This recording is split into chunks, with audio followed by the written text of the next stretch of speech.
Hello and welcome back to my channel, Civil War Reports. I am your War of the Rebellion reporter, Brian Thomas Kopak. And as you can see, I'm back on the Gettysburg Battlefield and I am in front of the biggest monument on the battlefield, the Pennsylvania State Monument. And I'm using that as a backdrop today to introduce today's episode. For today's episode is pretty much a first for Civil War Reports, as I'm going to look at two controversies that came about because of the Battle of Gettysburg, and it's specifically about July 1st, the first day of the battle. And the controversies really have nothing to do, or did not arise, should I say, during the battle, but came about in the 1880s, 20 plus years after the Battle of Gettysburg, when it came time to place monuments.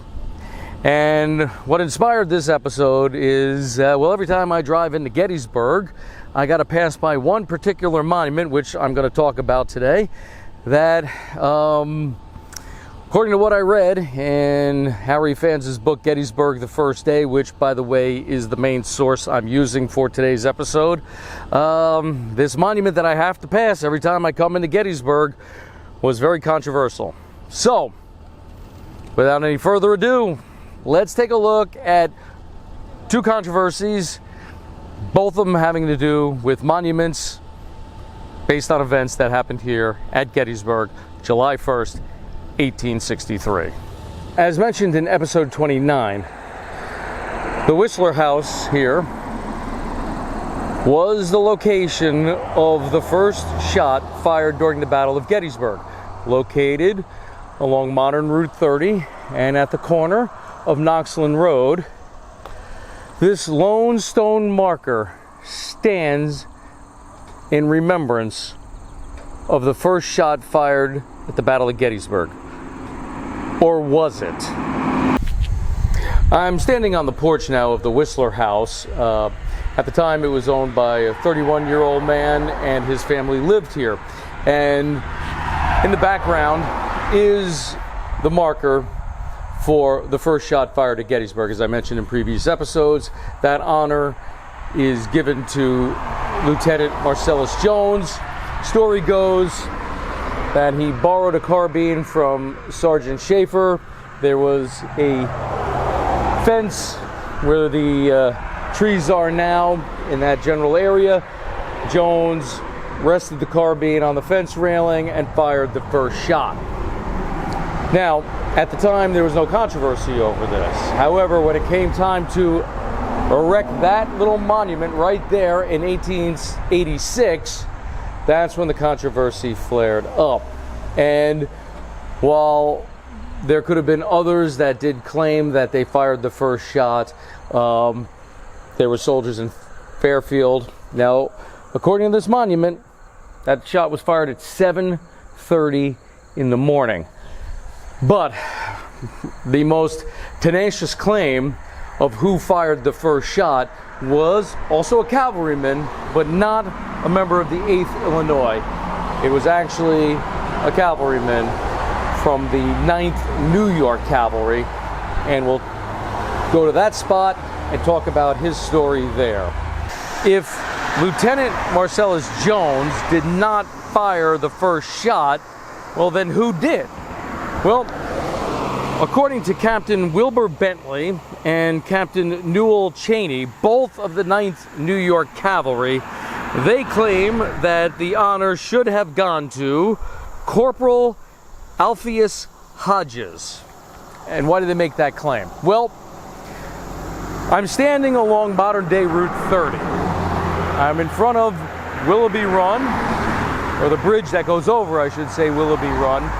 And according to the two captains, they claimed that at 5 in the morning, they were posted here. Now in front of me, a couple hundred yards in front of me, is McPherson's Ridge. And as you can see behind me, the road starts to go up a hill heading towards Hers Ridge. They claimed that the 9th New York Cavalry, or parts of it, were stationed here at this bridge. And at around 5 in the morning, they saw off in the distance some horsemen. Didn't know who they were. Corporal Hodges rides out to try to identify who these horsemen are. He claims that they were Confederates, and the Confederates fired at him, and he returned fire, thus giving him the honor of firing the first shot. Now again, this controversy really comes to a head when it comes time in the 1880s to start placing a monument as to who actually fired the first shot.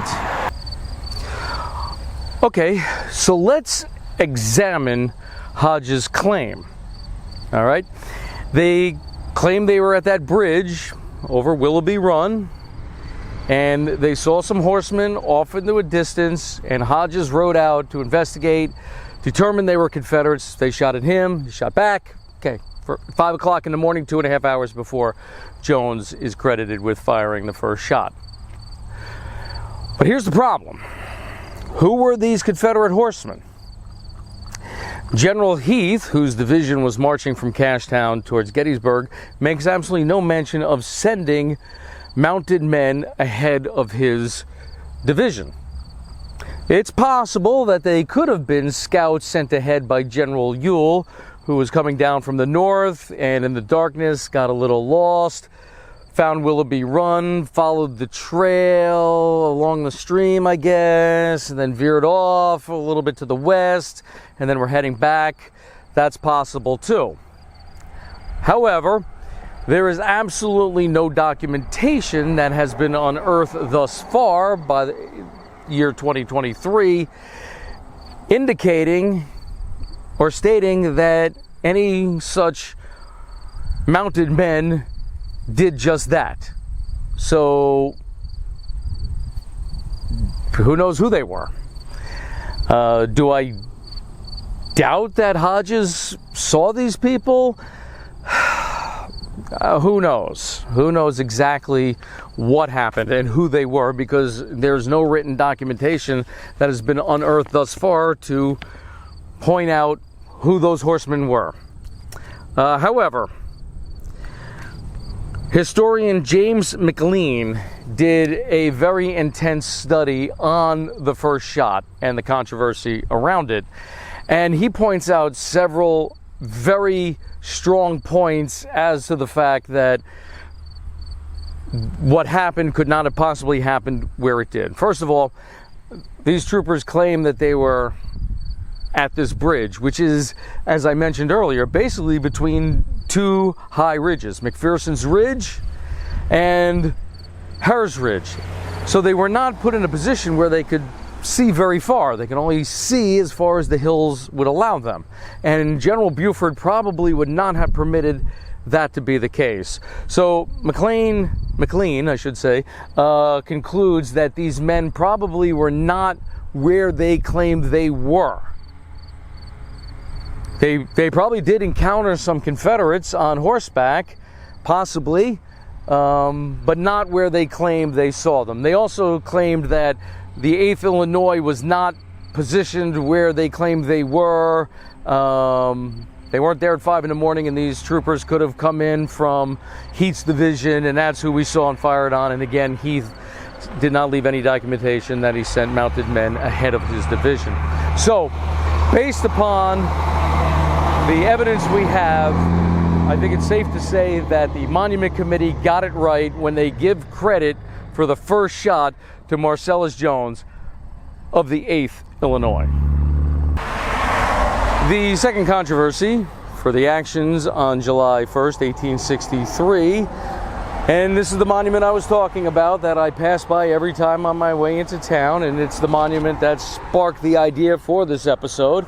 We see Color Sergeant Benjamin H. Crippen, Crippen, shaking his fist while holding his flag, shaking his fist towards the advancing Confederates as his regiment, the 143rd, was retreating towards Seminary Ridge.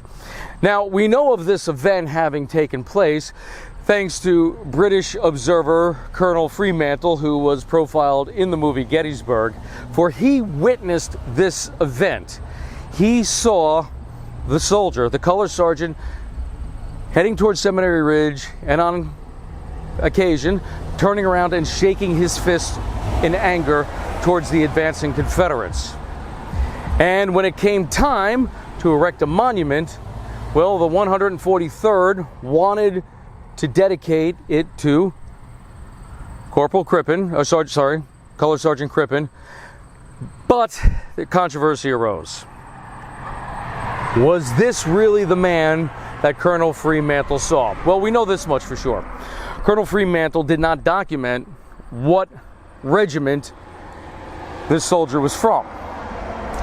Controversy arose because another regiment would claim, well, that color sergeant was not Corporal Crippen of the 143rd. It was actually the color sergeant for the 150th Pennsylvania. So if the honor of placing a monument showing the color sergeant turning and facing the Confederates and shaking his fist at them did not belong to the 143rd Pennsylvania, well, then who did it belong to? Members of the 150th Pennsylvania claimed it was their color sergeant, Sergeant Pfeiffer, who was the man seen by Colonel Fremantle and Confederate General A.P. Hill. And they claimed that based upon where Fremantle and A.P. Hill said they were, that it could only be Sergeant Pfeiffer of the 150th Pennsylvania who was the man turning around and shaking his fist. I'm currently at the monument for the 150th Pennsylvania. It's located here along McPherson's Ridge. Behind me you can see McPherson's barn, and they claim that as they were withdrawing from this area, only Fremantle and Hill could have seen this regiment and not the 143rd. Not really sure how they can make that claim, but that's what they claimed. So who took up the fight for the 150th Pennsylvania? It was Major Thomas Chamberlain, who argued could only have been Pfeiffer that Fremantle and Hill saw. On the other side, arguing for the 143rd Pennsylvania, was Private Harris and Sergeant Ramsey, both claiming it could only have been Sergeant Crippen. And in this case, well, the sergeant and the private beat the major, and it was decided that, and this argument went all the way to the Gettysburg Battlefield Commission, and they were in charge at that time of where monuments would be placed and to make sure the monuments were historically accurate, and they decided that the honor would go to the Sergeant Crippen and the 143rd Pennsylvania. So as you can see, this event of the color sergeant shaking his fist towards the enemy, well, that became very controversial because it became a point of honor for both the 143rd and the 150th Pennsylvania. And if there's anybody out there saying, well, why didn't they just ask Corporal Crippen, or Sergeant Crippen, or Sergeant Pfeiffer if that was you? Hey, was that you that turned and faced the enemy and shook your fist? Well, you couldn't do it because both men were killed on July 1st. So it was left up really to the Battlefield Monument Commission to decide who was the man shaking his fist. And based on the testimony they had, they decided that the honor should go to Sergeant Crippen.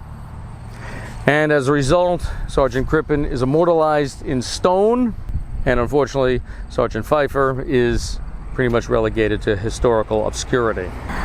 The men of the 143rd Pennsylvania must have had real foresight, for this monument was dedicated on, of all days, September 11th, 1889.